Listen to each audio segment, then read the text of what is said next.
Dakilang Diyos, mapagpalang Ama, maraming salamat nga po sa kabutihan mo, sa pagmamahal mo po sa bawat isa sa aming Panginoon.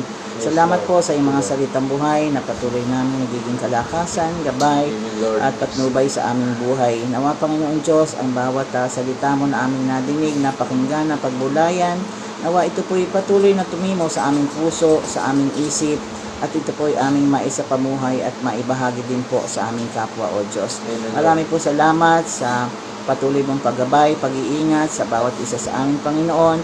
At hinihiling nga po namin o Diyos na sa bawat isa sa aming Panginoon, sa buhay po ni Sister Edna, ni Pastor, ni Nanay Lenny at Mr. Malu, patuloy ka pong maghari sa buhay naming lahat, sa ampo ng aming mga mahal sa buhay. Patuloy mo po kaming gagabayan, iingatan, papatnubayan, Ama.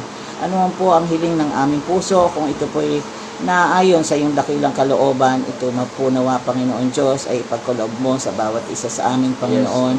Pakibasbasan mo rin po at pagpalain lahat ng aming mga kabuhayan, hanap buhay, negosyo, Panginoon.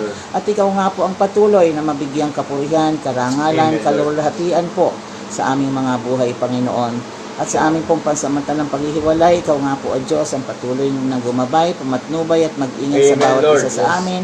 At sa aming pong pagsamba bukas, Panginoon, patuloy nga, Ama, na ikaw ang patuloy na mabigyang kapurihan, karangalan, kadakailangan sa aming mga buhay, Panginoon.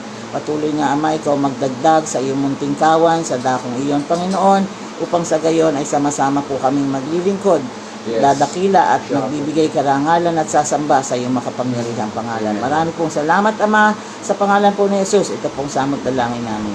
Amen. Amen.